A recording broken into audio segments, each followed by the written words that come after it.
The E! News studio was buzzing with typical Hollywood energy when Kirk Cousins settled into the plush interview chair, completely unaware that the next 60 seconds would destroy two careers and expose a conspiracy that reached the highest level of professional sport. "So, Kirk," the host leaned forward with that practiced smile that spelled trouble, "did you see those Miami pics of Travis Kelce this week?" Kirk should have deflected, should have given a standard athlete answer. Instead, he chuckled and delivered the line that would haunt him forever. "God bless Taylor Swift for being good with that. That's awesome. Good for her." The studio audience erupted in laughter. The host's eyes lit up like he'd struck gold. But Kirk's face immediately shifted. He knew he'd crossed a line. What Kirk didn't know was that in the control room, producer Marcus Webb was already typing furiously on his phone. "Package is delivered. Phase 1 complete." The interview continued, but Kirk's mind was racing. Why had he said that? It wasn't like him to throw shade at fellow players,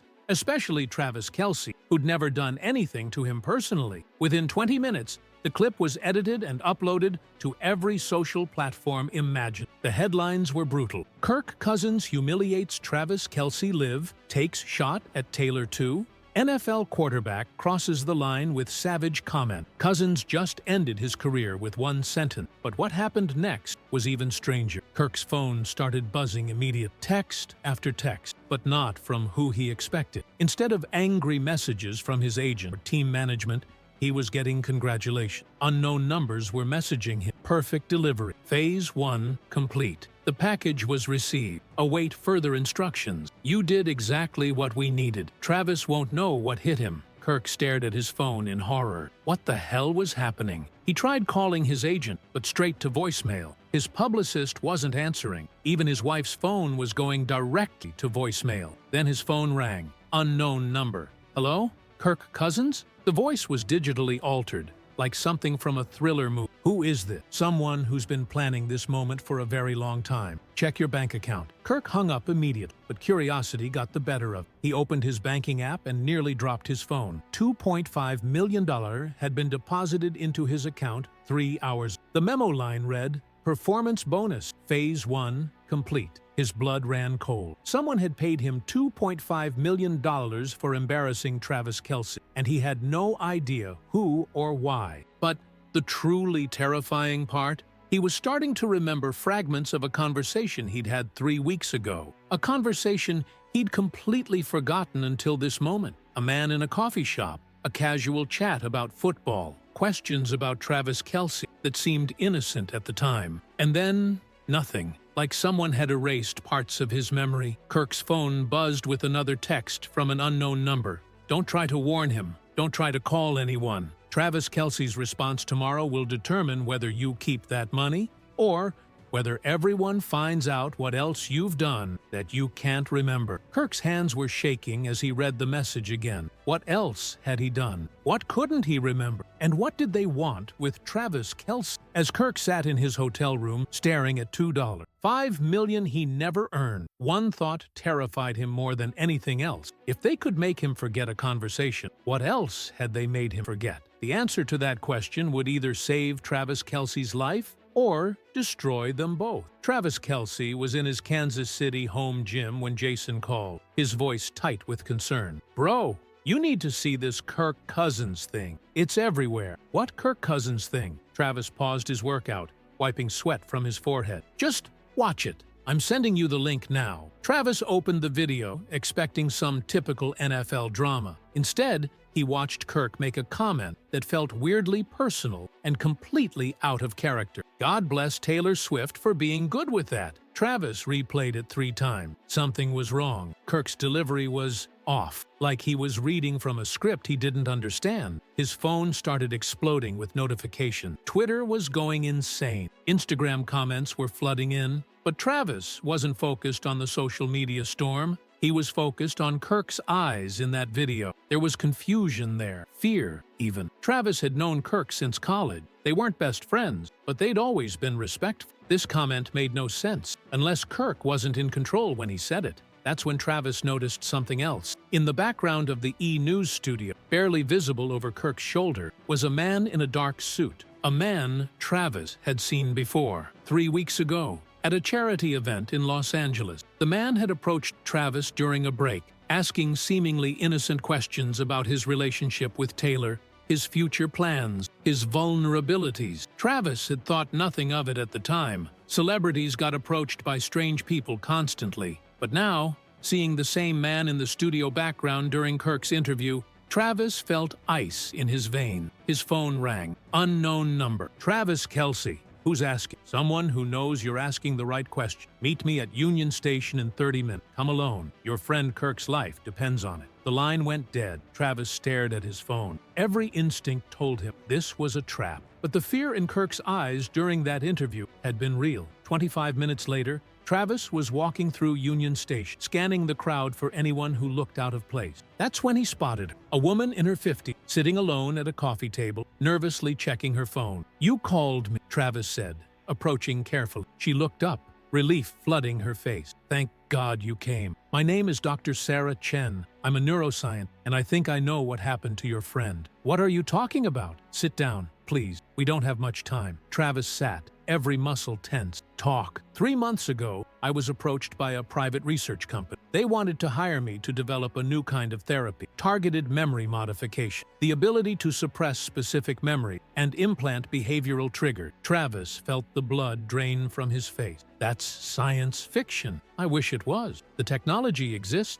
I helped create it. And I think they used it on Kirk Cousin." She pulled out a tablet, showing him brain scans and research data. "The process works by identifying specific neural pathways and temporarily suppressing them while implanting new behavioral responses. The subject remembers making the decision, but has no memory of being influenced." "Why are you telling me this?" "Because you're next." They needed Kirk to make that comment to create the setup. Now they need your response to complete whatever they're planning. Travis leaned back, mind racing. "Who's they?" "That's the problem. I don't know. The company that hired me was a shell corporation. The funding came from offshore accounts, but I managed to copy some files before I quit." She handed him a USB drive. "Everything I have is on there. But Travis, there's something else. Something worse." "What?" Kirk wasn't their first test subject. There have been others: politicians, celebrities, business leaders, people making decisions that seemed completely out of character, then having no memory of why they made them. Travis's blood ran cold. "How many others?" "At least 40 that I know of, all in the past 6 months. And they're all connected to one thing." "What?" Dr. Chen's voice dropped to a whisper. "They're all people who could influence public opinion about a specific topic. And that topic is about to become very important." "What topic?" "I don't know. But whatever it is, they need you to respond to Kirk's comment in a very specific way. And if you don't..." She never finished the sentence because at that moment her phone buzzed. She looked at it and went pale. "They know I'm here. You have to go. Now, what about Kirk? That USB drive has everything you need to help him. But Travis, don't trust anyone. Not your agent, not your team, not even family. They've been planning this for months." As Travis stood to leave, Dr. Chen grabbed his arm. "One more thing. Whatever you do, don't record your response to Kirk's comment tomorrow like you normally would. If you follow your usual routine, you'll be walking directly into their trap." Travis pocketed the USB drive and headed for the exit, his mind reeling. Behind him, he heard Dr. Chen's chair scrape against the floor as she hurried in the opposite direction. But as he reached the station entrance, Travis realized the most terrifying part of Dr. Chen's warning. She'd said, "Don't record your response tomorrow like you normally." The problem was, Travis hadn't told anyone he was planning to record a response tomorrow, which meant either Dr. Chen was part of the conspiracy, or they were monitoring him more closely than he could possibly imagine. Travis drove home in silence, the USB drive burning a hole in his pocket. Every car behind him looked suspicious. Every traffic light felt like a trap. By the time he reached his driveway, paranoia was eating him alive. Inside his house, Travis went straight to his home office and locked the door. He inserted the USB drive into his computer with trembling hands. What he found made his blood run cold. Hundreds of files, video footage, medical records, financial transactions, all organized under project names like Operation Influence and Neural Network Control. The first video file was labeled Subject 23, Congressman Mitchell. Travis clicked play and watched a security camera feed of a congressional hearing from 2 months ago. Congressman Mitchell was giving an impassioned speech about voting against a major defense spending bill. But in the corner of the video, timestamp and all, was a second angle showing Mitchell before the hearing. A man in a white coat was injecting something into Mitchell's neck. 30 seconds later, Mitchell's entire demeanor changed. His eyes went glassy, then cleared. The next file was Subject 31, Tech CEO Rodriguez, same pattern. Injection, behavior change, then a complete reversal of Rodriguez's position on data privacy legislation. Travis scrolled through file after file. Politicians, celebrities, business leaders, all being secretly drugged and programmed to change their public positions on key issues. Then he found Kirk's file, Subject 38, NFL QB cousin. The timestamp was 3 weeks ago. The location was the coffee shop Kirk had mentioned in his fragmented memory. The video showed Kirk sitting alone, waiting for what he probably thought was a casual meet. A man approached, the same man Travis had seen at the charity event,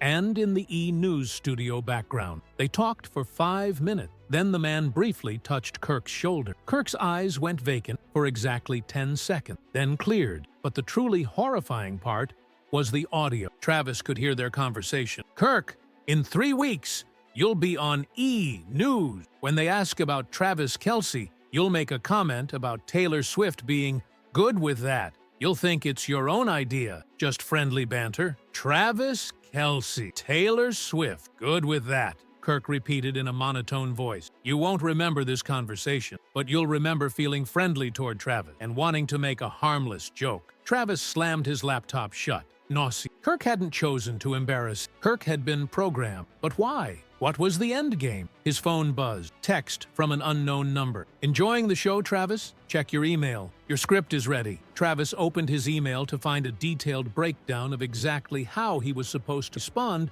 to Kirk's comment. "Tomorrow, 3 p.m. Record your New Heights podcast response. Say exactly this. Yeah, man. Big Yeti since college. That's who I am. But don't worry. Working on it now. By the way, Kirk, we both play for fun. But sometimes a little respect goes a long way, brother." Post the clip to TikTok by 4 p.m. Deviation from this script will result in consequences you can't imagine. Travis stared at the email in horror. These were the exact words Dr. Chen had warned him not to say. But how did they know what his natural response would be? How did they know him well enough to predict his exact phrasing? The answer came in the next email attachment. Travis, Kelce, Chata Complete. Profile PDF. The document was 847 pages long. Every interview he'd ever given, analyzed for speech patterns, every social media post, categorized by emotional trigger, every relationship, mapped for influence potential. They knew him better than he knew himself. But the final section made his hands shake. Phase 2. Following target's predictable response to Cousin's incident, Subject 39,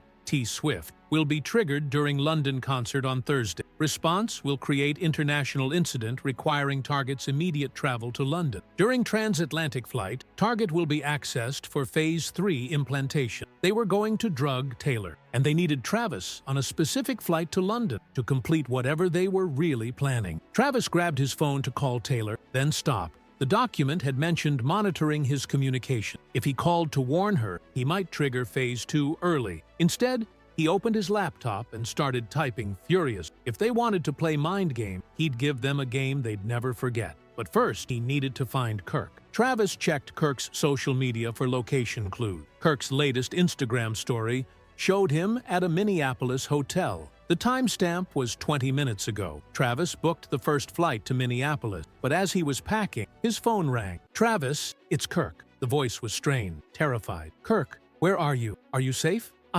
I don't know. I'm in my hotel room, but I can't remember how I got here. And Travis, there are men outside my door. They've been there for hours. Don't open the door. I'm coming to get you." "No!" Kirk's voice cracked. "They're listening. They're always listening. But Travis, I remember now. They made me say those things about you. And tomorrow they're going to do something to Taylor." The line went dead. Travis tried calling back, straight to voicemail. He grabbed his keys and headed for the door, but stopped when he saw his security system display. 3 black SUVs had just pulled into his neighborhood, all heading toward his house. Travis realized with sickening clarity that Dr. Chen had been right about one thing. He was walking directly into their trap. But what she hadn't told him was that the trap had been set months ago, and there was no way out. The question wasn't how to escape. The question was whether he could save Kirk and Taylor before they turned him into just another programmed puppet, and he had less than 18 hours to figure it out. Travis sat in his darkened home office, watching through multiple security camera feeds as the black SUVs maintained their positions around his house, like pieces on a chessboard. 6 men in identical dark suits had emerged earlier, moving with the kind of military precision that suggested special forces training. But instead of storming his front door or attempting entry, they simply waited. The psychological warfare was deliberate and effective. They wanted him to know he was trapped, wanted him to feel the walls closing in while he contemplated his impossible choice. His phone buzzed with an incoming video call from an unknown international number. The caller ID showed a location that made his blood run cold. London, England. Travis hesitated for a long moment, his thumb hovering over the decline button. Every instinct screamed that answering would be walking deeper into their trap. But the alternative was sitting in ignorance while Kirk suffered, and Taylor remained in danger. He answered the call. The screen flickered to life, showing Kirk tied to a metal chair in what looked like an abandoned warehouse. Harsh fluorescent lights cast stark shadows across his bruised face, but his eyes were clearer than they'd been in the E! News interview. Alert, focused, almost relieved? Travis, Kirk's voice was steady despite his obvious injury. They let the drug wear off completely so I could remember everything. Everything. They want me to deliver a message, and they want me to remember exactly why I'm delivering. Behind Kirk, a figure stepped into the camera's view. It was the man from the coffee shop, the charity event, the E! News studio background. But now Travis could see his face clearly under the warehouse lighting. Sharp features, calculating eyes, the kind of smile that belonged on a corporate boardroom, not a kidnapping video. Hello, Travis. Allow me to properly introduce myself. My name is Dr. Marcus Webb, and you may recognize me from my previous work with the Department of Defense on Project Mindbreak, cognitive warfare applications that officially don't exist. Travis felt ice water replace the blood in his veins. What do you want from me? What I've always wanted since I first identified you as the perfect subject 18 months ago. Webb's smile widened, revealing perfect teeth that somehow made him look more predatory. To demonstrate that human behavior is completely controllable when you understand the right neurological pressure points and social leverage system. Webb gestured casually toward Kirk. Our friend here has been an excellent test subject for the past 3 weeks. The neural programming worked flawlessly. He genuinely believed he was making a harmless joke about you and Taylor. But more importantly, his brain accepted the programming without rejection. Tomorrow, you'll prove to be an even better subject. I'm not doing anything you want, Travis said, though he could hear the hollow conviction in his own voice. Oh, but you are, Travis. You absolutely are. Webb's tone remained conversational, almost friendly, because if you don't record that exact response to Kirk's comment and post it by 4 p.m. tomorrow, and I mean exact, down to the vocal inflections we've analyzed from your previous interview, Kirk dies. Not quickly, not cleanly. Webb nodded to someone off camera, and Kirk's body convulsed as electricity coursed through him. His scream echoed through the warehouse and Travis's phone speaker. "Stop!" Travis shouted. "I get it!" Webb raised his hand, and Kirk slumped forward, gasping but alive. "But that's only the first consequence," Webb continued, as if nothing had happened. "If you deviate even slightly from the script we've provided, Taylor Swift's concert at Wembley Stadium tomorrow becomes a tragedy that will be blamed on a mentally unstable fan. A fan who, according to social media posts we've already created and backdated, has been obsessively following her relationship with you." Travis felt his world tilting. "You're going to frame me for attacking Taylor? Frame is such an ugly word. I prefer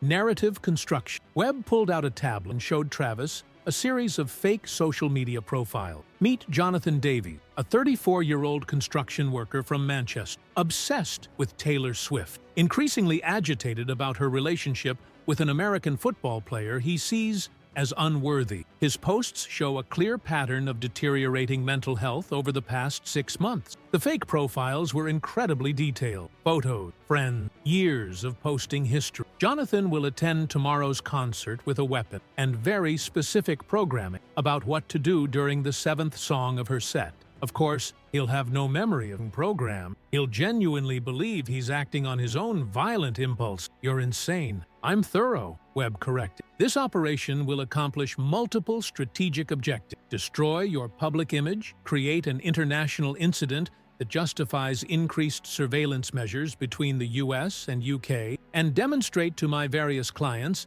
that public opinion can be weaponized and controlled with surgical precision. Travis realized he was looking at something much bigger than a personal vendetta. Who are your clients? People who understand that democracy is fundamentally inefficient. That public opinion needs to be guided by those with the intelligence and resources to see the bigger picture. Webb began pacing in front of the camera. We've already field-tested this technology on 43 subjects over the past 8 months. Politicians who suddenly change their votes on key legislation, CEOs who reverse their positions on environmental policies, celebrities who create convenient controversies that distract from important news cycles. Webb gestured back toward Kirk. The beauty of neural programming is that the subjects truly believe they're making their own choices. Kirk genuinely thought he was being playful when he made that comment about you. Just like you'll genuinely believe you're defending your honor when you post that response tomorrow.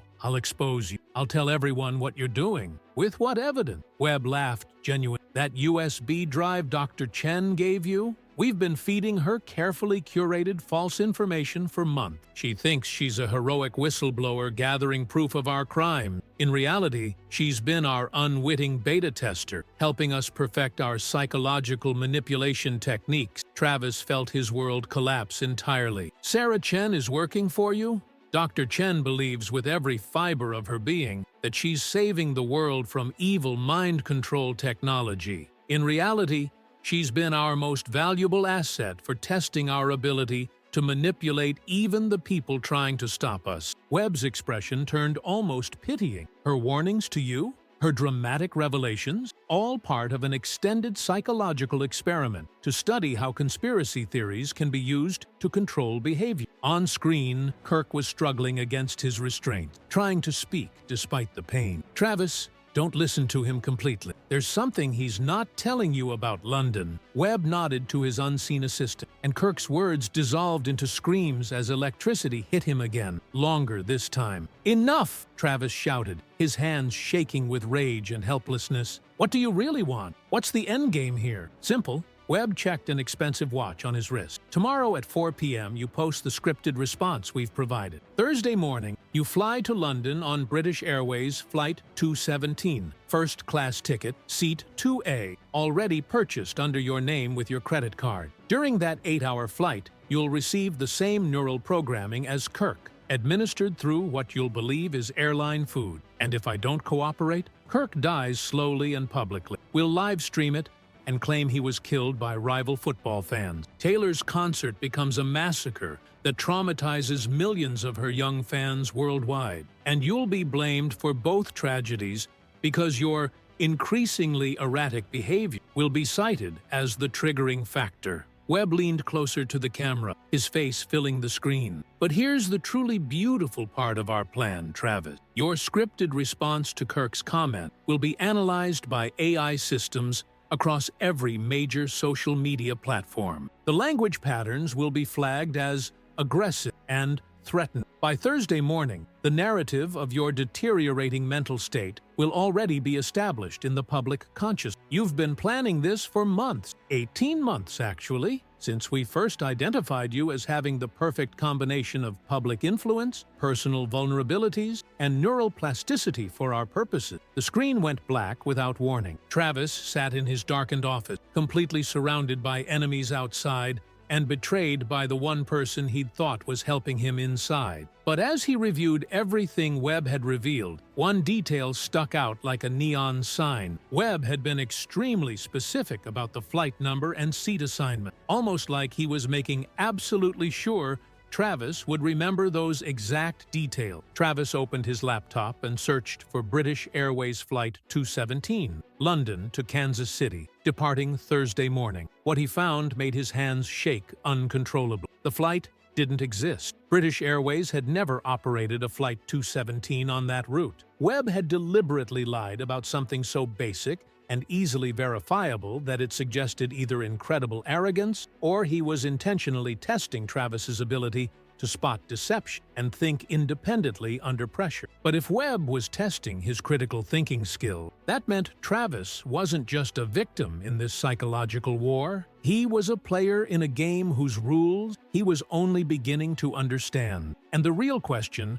wasn't how to save Kirk and Taylor from Webb's immediate threats. The question was whether Travis could figure out the actual rules of this deadly game before the clock ran out and innocent people died. Because something deep in his gut told him that tomorrow's scripted response wasn't Webb's endgame. It was just the opening move in something much larger and more terrifying than anyone had yet imagined. Travis spent the sleepless night in his home office, creating multiple versions of his response video on his phone. Each version was slightly different tone, different emphasis, different background, each one designed to test a theory that had been growing in his mind since discovering Webb's fake flight number. The house felt like a tomb. Outside, he could see the silhouettes of the black SUVs still positioned around his neighborhood, their occupants patient as predators. Every shadow seemed to move. Every sound made him jump. At 2:47 a.m., his phone buzzed with a text from Dr.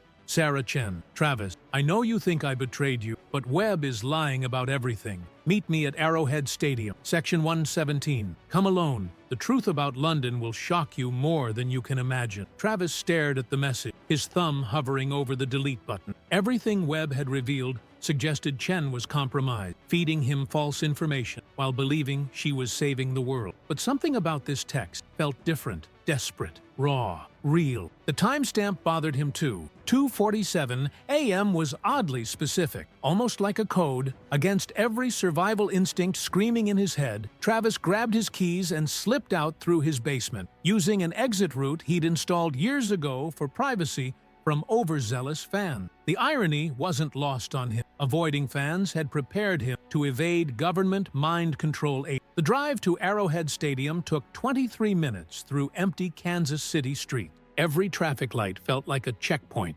Every passing car could be surveillance. But as he approached the massive structure where he'd played some of his greatest games, Travis felt an unexpected calm settle over him. This was his house, his domain. If they wanted to play games, at least it would be on familiar ground. The stadium's security system recognized his biometrics and granted access without question. The massive structure was eerily quiet at 3 a.m., but Travis knew the building's rhythm like a heartbeat. Security cameras tracked his movement as he made his way through corridors lined with championship banners and memories of glory. Section 117 was in the lower bowl, close to the field where Travis had caught passes that defined his career. As he climbed the concrete steps, each footfall echoed like a gunshot in the empty stadium. Dr. Chen was there, sitting in seat 117A, but she wasn't alone. Kirk Cousins sat beside her in 117B, completely unrestrained, looking more alert and alive than Travis had seen him since this nightmare began. "Before you say anything," Chen said quickly, rising from her seat, "we need you to understand what's really happening here. Everything you think you know is wrong." Travis approached cautiously, his eyes scanning the empty seats around them for threats. "Webb said you were working for him, that the whole whistleblower thing was an act to manipulate me." Kirk spoke up, his voice clear and strong, nothing like the confused, terrified man from the video call. "Travis, I was never kidnapped. That video call you saw? Deep fake technology. They can create real-time video of anyone saying anything now. I've been working with Dr. Chen to expose Webb's operation from the inside." "What?" Travis felt reality shifting again. Chen pulled out a military-grade tablet, its screen glowing with complex data stream. Webb wasn't lying about the neural programming technology. That part is completely real and more advanced than the public knows. But he was lying about almost everything else. The real target isn't you or Taylor or even your relationship. She swiped to satellite images of State Farm Stadium in Glendale, Arizona. The real target is Super Bowl Sunday, February 11th. 100 million Americans watching. 1 billion people worldwide. Travis studied the aerial photos, noting security position, entry point, crowd flow pattern. "What are you talking about?"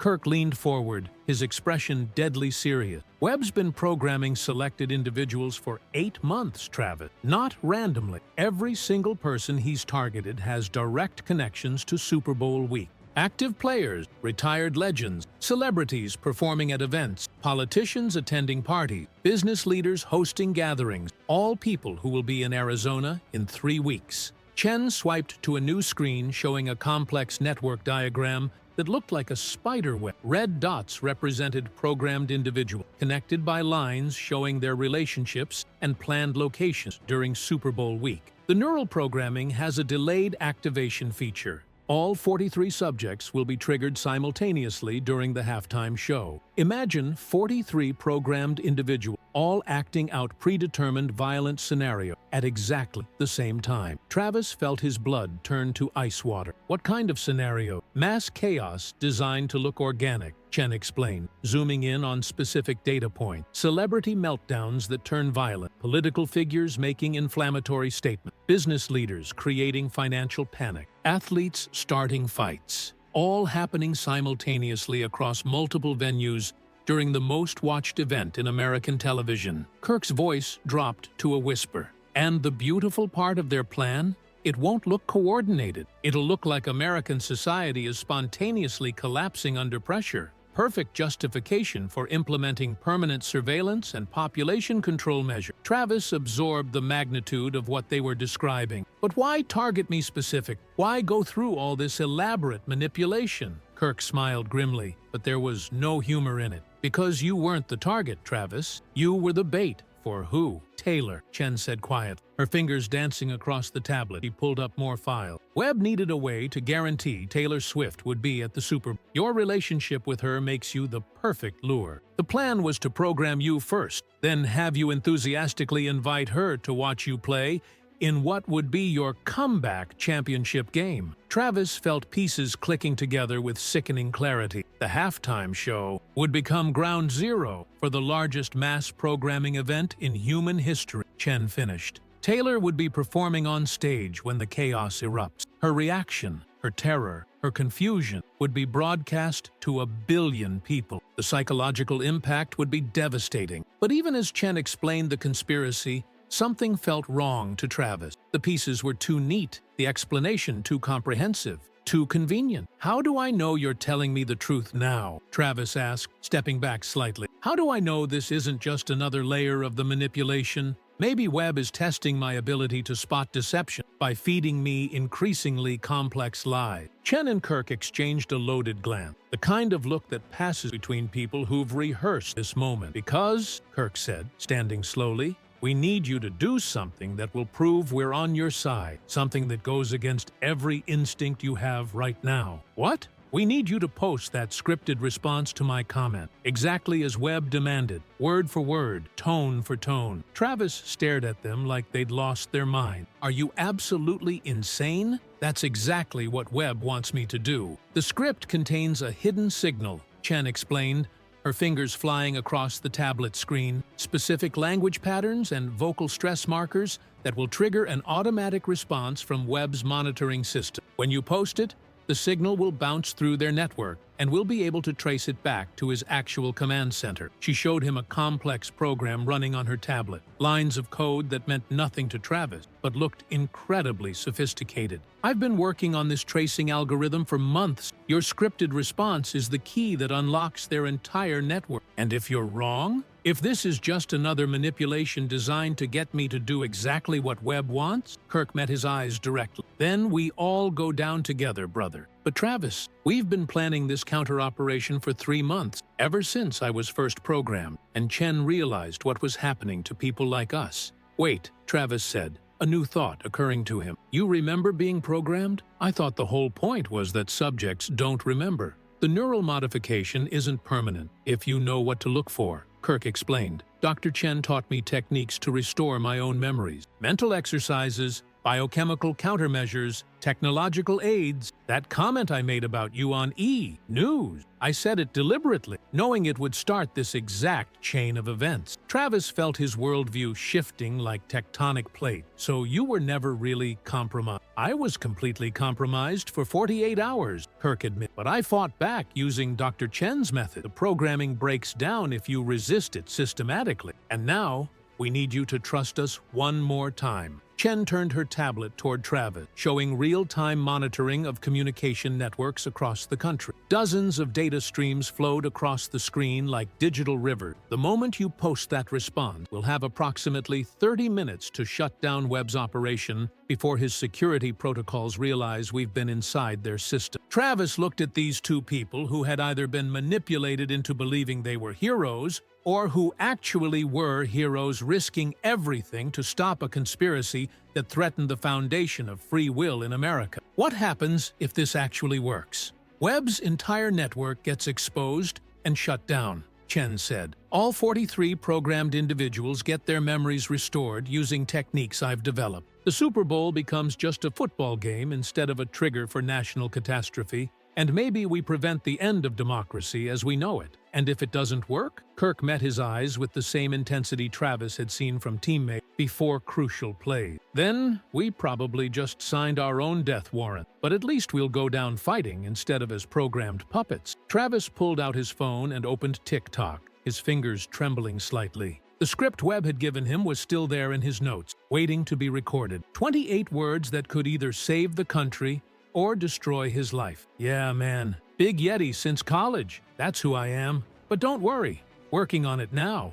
By the way, Kirk, we both play for fun. But sometime, a little respect goes a long way, brother. As he prepared to hit record, Travis realized that regardless of the outcome, this was the most important performance of his life. Not because of what it would do to his reputation or career, but because 43 people's minds hung in the balance. And possibly the future of free will itself. Travis positioned his phone, checked the lighting, and took a deep breath. Here goes everything. He hit record, looked directly into the camera, and spoke the words exactly as scripted, matching the tone and inflection Webb had demanded. Within seconds of posting the video, Chen's tablet exploded with activity. Data streams multiplied. Alert notifications cascaded down the screen. "We're in," she whispered, her voice tight with excitement and terror. But as Travis watched the data flood across her screen, he noticed something that made his blood run completely cold. The location signatures weren't coming from a single command center in some underground bunker. They were coming from multiple locations across the entire country. Dozens of them. Government buildings, corporate headquarters, university research facilities, military installations. Webb's operation wasn't just bigger than anyone had imagined. It was already integrated into the highest levels of American power. And they'd just announced to that entire network that 3 people in an empty stadium were trying to stop them. "Chen," Travis said quietly, "we need to get out of here. Now." She looked up from her tablet, following his gaze to the stadium's main video board, which had just flickered to life. Dr. Marcus Webb's face filled the enormous screen, smiling down at them like a digital god. "Hello, Travis. Hello, Dr. Chen. Hello, Kirk. Thank you for making this so much easier than we anticipated." His voice echoed through the empty stadium's sound system, bouncing off 76,000 empty seats. "You've just helped us complete the final phase of the operation. You see, we needed to identify and eliminate the last few people capable of resisting our programming, and you've done that beautifully." The stadium lights began turning off section by section, leaving only the field illuminated like a stage. The Super Bowl was never the real target. That was just the story we needed you to believe. The real target was always the 3 of you, the last free minds in a country that's about to discover what true order looks like. As Webb's laughter filled the stadium, Travis realized they hadn't been playing chess with a master strategist. They'd been playing checkers with a god, and they'd just lost the game before they even knew the rules.